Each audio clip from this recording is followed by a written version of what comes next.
Mental arifmetika nima uchun kerak? Uning asl siri nimada? Bugungi darsimizda ota-onalarni qiziqtirgan ko'plab shu savollarga javob beramiz. Avvalambor sizga mental so'zini tushuntiraman. Mental so'zi lotin tilidan olingan bo'lib, aqliy degan ma'noni anglatadi. Demak, mental arifmetika aqliy arifmetika. Endi ko'pchilik bilmagan sir haqida gaplashamiz. Sizga o'z miyangizning imkoniyatlari haqida tushuntirib o'taman. O'rta miyaning vazni 1360 grammni tashkil etadi. U 100 milliard neyronlardan iborat. Mana sizga yaxshilab tushunishingiz uchun tasavvur qilamiz. Mana bu bizning miyamiz. Xo'p, mana bu yerda bizning neyronlarimiz joylashadi. Biz hozir sizga shu yerdagi qism haqida ta'rif beryapman. Demak, neyronlarimiz 100 milliardga yaqin. Xo'p, bu neyron nima degan savol tug'ilishi mumkin. Neyron bu asab hujayrasi. Uning vazifasi axborotni qabul qilish, qayta ishlash va yuborish. Qisqacha qilib aytganda, neyron bu asab hujayrasi. Uning vazifasi axborotni qabul qilish, qayta ishlash va uzatish. Qisqacha qilib aytganda, neyronlar fikrlash, eslab qolish, harakat va his-tuyg'ularni boshqaradi. Neyron bu tananing signal uzatuvchi simlari. Insoniyat uning atigi 10% dan kamini ishlatish potensialiga ega. Xo'p, mana bu yerda biz doim odatiy holatlarda o'ng qo'l orqali yozishni, o'ng qo'l orqali yumushlarni bajarishga o'rganganmiz. Demak, biz miyamizni, o'rta miyamizni ikkita yarimsharga ajratamiz. Chap yarimshar hamda o'ng yarimsharga. Mana bu yerda biz chap yarimshar, bu yerda esa o'ng yarimsharimiz joylashgan. Xo'p, tasavvur qilamiz.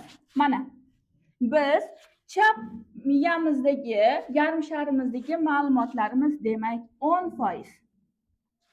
Biz demak hayotimiz davomida mana shu 10%lik ma'lumotlarni ishlatamiz. Miyamizni ishlashga 10%nigina majbur qilamiz. Bu o'ng qo'limizda yozish va bir qo'lda harakat qilish orqali bo'ladi.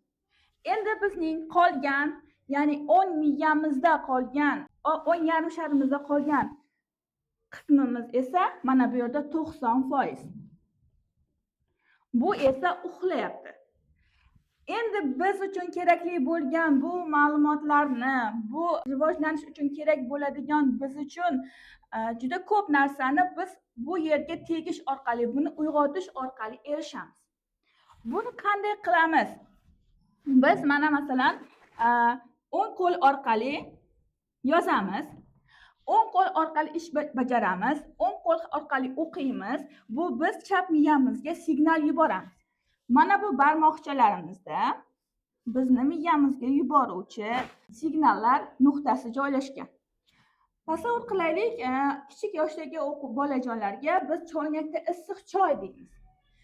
Lekin tegma deymiz, lekin bola o'sha choyni ushlashni xohlaydi, yaxshi ko'radi. Siz yo'q bo'lsangiz baribir ushlaydi. Va qo'li issiqqa tekkandan keyin uni keyingi safar ushlamaydi. Sababi mana bu yerda uni ushlab his qilib ko'rgani uchun keyingi safar uni ushlamaydi. Demak, his qilish orqali mana bu yerlarimizda biz abakus toshlarini nuqtalar his qilish orqali biz miyalarimizga signal yuboramiz. Ya'ni o'ng qo'ldagi mashg'ulotlarimiz orqali biz chap yarimsharimizga signal yuborib, biz atigi 10%imizni ishlatyapmiz. Endi chap qo'limizdagi mana bu nuqtalarimizga mashg'ulotlar bajarish orqali, tegish orqali biz o'ng yarimsharimizga signal yuborishni o'rganamiz. Mental arifmetika nima uchun kerak? Eng asosiysi, biz bu yerda ikki qo'l orqali mashq qilishni, darsda o'rganishni, mashg'ulotlarni, amallarni bajarishni, hayotdagi har bir ishga ikki qo'lda barabariga harakat qilishni o'rgatamiz. Simmetrik mashqlar orqali ham bolalarning ikkita qo'liga, ya'ni ikkita qo'lda ishlash orqali bu miyasiga ham, yarim shariga ham, bu yarim shariga ham signal berish orqali biz ikkita yarim sharimizni uyg'otib olamiz. Bizning asosiy yutug'imiz shunda. Demak, o'quvchilarimiz qo'llarimizni motorika mashqlari, abakus mashqlari orqali mashg'ulotlarni bajarib, biz miyalarimizga neyronlarimiz orqali signal beramiz. Oqibatda esa o'quvchilar ikkita yarim sharini teng ishlatishni o'rganishadi. Olimlar Eynshteynning o'ng yarim shari yaxshi ishlaganini isbotlashgan. Demak, biz o'ng yarim sharimizni ishlatish uchun chap qo'limizdan ham foydalanishimiz maqsadga muvofiq hisoblanadi. Bizning mental arifmetikaning eng asosiy ish quroli bu abakus hisoblanadi. Sizlar bilan abakus, ya'ni hisob taxtasi haqida gaplashamiz. Mental arifmetikaning asosiy ish quroli bu abakus. Avvalambor uning tarixi haqida to'xtalib o'taman. Abakus bundan 5000 yil ilgari Xitoyda yaratilgan birinchi bo'lib, keyinchalik esa Yaponiyada uning mukammallashgan varianti yaratilgan.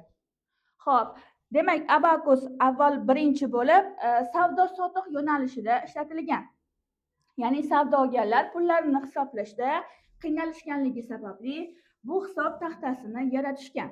Xo'p, abakus turli davlatlarda turlicha nomlanadi. Turkiyada esa u abakus atamasi bizga Turkiya davlatidan kirib kelgan. Demak, abakus orqali biz mashqlarni bajarishni o'rganamiz. Ya'ni qo'llarimizda his qilib ko'rish orqali biz misollarni puxta va tez tasavvurda yechishni o'rganamiz.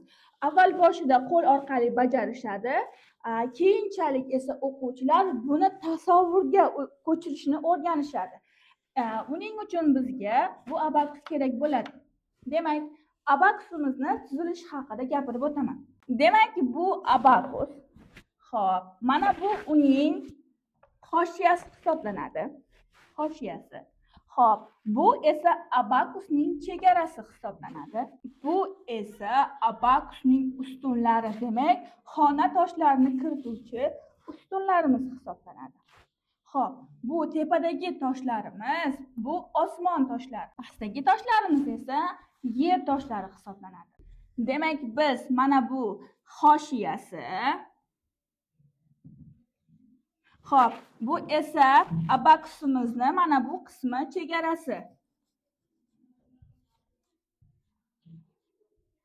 Xo'p, bu qismi esa ustunlari. Ustunlari hisoblanadi. Endi esa biz xonalari haqida gaplashamiz. Mana bu qismi tepadagi toshlarimiz, bular osmon toshlari. Osmon toshlari. Xo'p, mana bu qismdagi pastdagi turgan toshlarimiz yer toshlari. Yer toshlari. Xo'p, demak aziz kuzatuvchilar, biz abakusimizni tuzilishi haqida ma'lumotga ega bo'ldik. Demak, birinchi qatorimiz bu birliklar xonasi. Ikkinchi qatorimiz esa o'nliklar xonasi. Uchinchi qatorimiz yuzliklar xonasi. Avval boshida biz o'quvchilar bilan birliklar xonasida ish olib boramiz. Demak, biz barmoqlarimizni ishlatishni boshlaymiz. Bu barmog'imiz bizni bosh barmog'imiz hisoblanadi. Xo'p, bu esa ko'rsatkich barmog'imiz.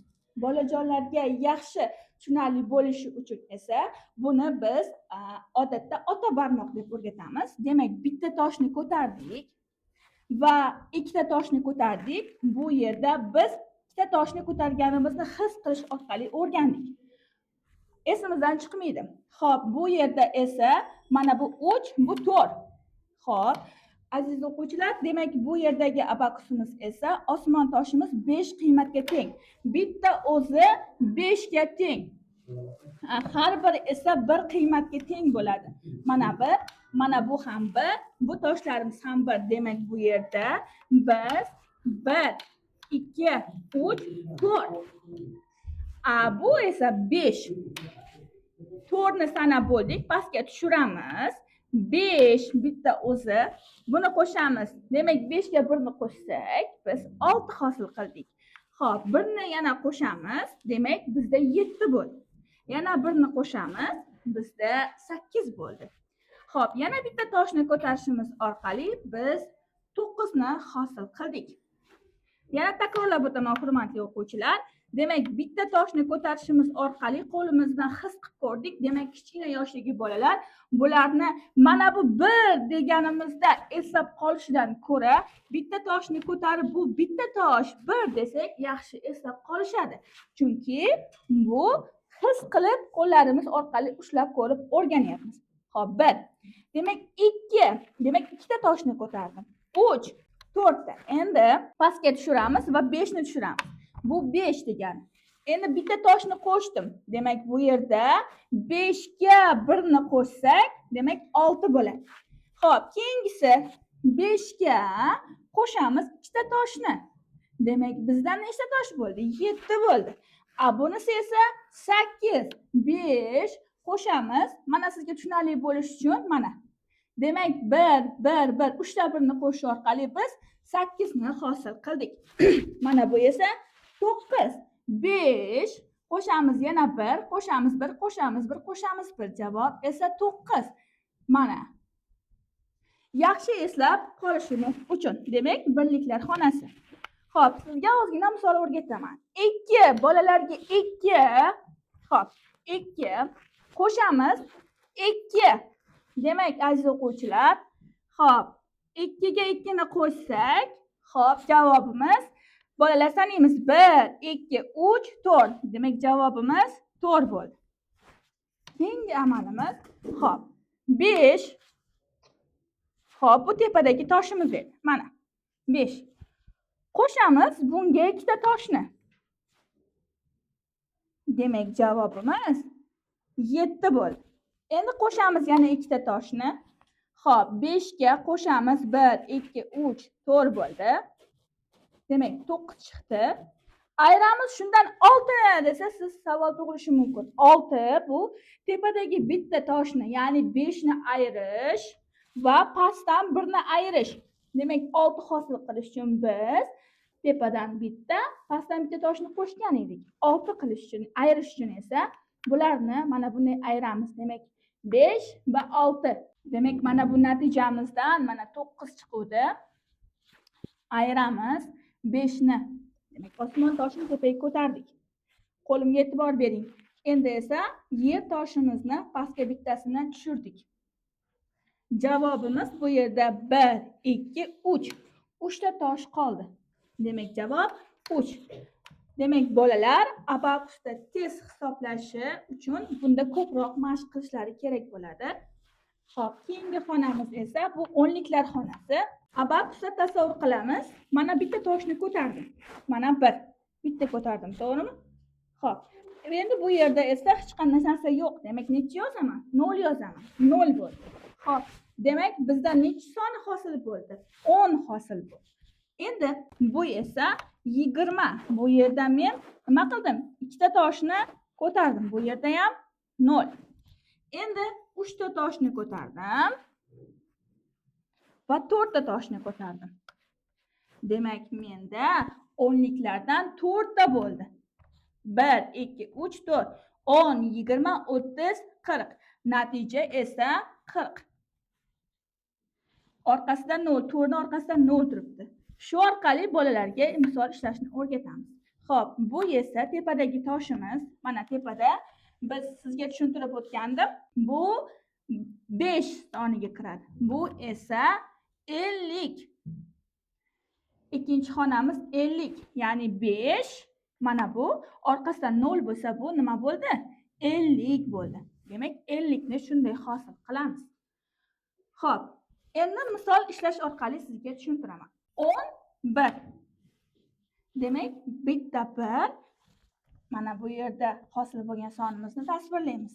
Bolalar yaxshi o'rganishingiz uchun bu yerda nechta ko'rayotganingizda ifodalashimiz kerak. 1. Bu yerda ham 1, demak 11 soni hosil bo'ldi. Qo'shamiz yana 11 ni. 11. Xo'p. Endi qo'shamiz biz 55 ni. Demak, bu ikkita 5imiz. 55. Demak, qarang.